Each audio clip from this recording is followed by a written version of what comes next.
Okay, Shell. What you snooping around my place for? I wasn't snooping. I'm on a case and came back to see you. I heard the guy in here yelling bloody murder. I stopped and waited to see what the hell was coming off, and then your bodyguard sapped me. Sorry they roughed you up.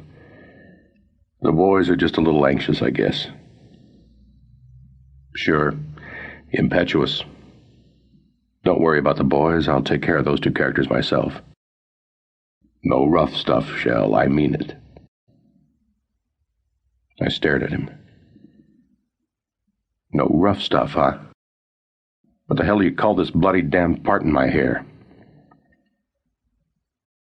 Just then I saw the girl out of the corner of my eye. She hadn't moved. Sorry, miss, I said. I forgot you were here. It's all right. She smiled at me, a funny smile. Her lips lifted back slowly, exposing both rows of small, even white teeth pressed together in front as if she were biting on something. Strange, peculiar, but not unattractive. A little vicious, maybe. A little wild. Sarah, Dragoon said to me, my sister. He turned to her. This is Sheldon Scott, Sarah. A no-good private dick. Don't have nothing to do with no private dicks. She looked at her brother slantwise from the green eyes draped with incredibly long black lashes, and she swung her head back to me and gave me another one of those funny smiles. Shouldn't I have anything to do with private dicks, Mr. Scott? Her voice was a throaty musical purr, like contentment out of a tiger. Call me Shell. All right, Shell. She said it like, yes, Father. But her green eyes laughed with me, or at me. She uncurled her legs from the couch and stretched them out in front of her on the floor in one easy, silken movement. I looked at her legs. I have a fondness for legs, particularly legs like hers. They were well worth a second look, or as many looks as I could sneak in without seeming lecherous. The rest of her was nice like the legs. She was little, maybe 5'2", and about 105 or 10 pounds.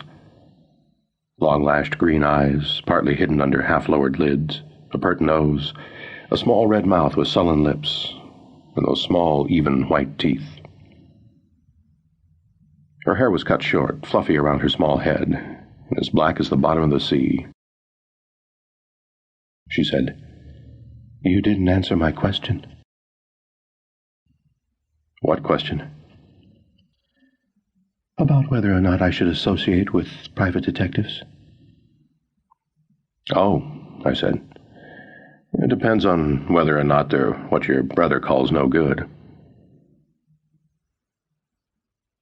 I'll bet you're good, she said. Did they hurt you? Those two strong-arm boys? She nodded, and I said, They did their best. Let me see. Yeah, it isn't anything. Skip it. Let me see. She pulled one of the wooden chairs out a little way in front of the desk. I sat down, straddling the chair, and leaned on the back, and Sarah came over and peered down at my head, and went out the door behind me. Dragoon walked over and folded his long frame down into the swivel chair and sat facing me. I said, Why the party? What's the occasion? He leaned over the desk and frowned. I was having me a little spelling bee with the crumb. He gets real wise and starts lifting my hard-earned cabbage. Hard-earned, I laughed. With you paying off 80 to 1 tops on a 2-horse parlay and 15, 6, and 3 across the board, I wouldn't exactly call it hard-earned. Okay, so I'm out a bundle anyway. A 12-grand bundle. Not exactly hay, I agreed. What was the gimmick?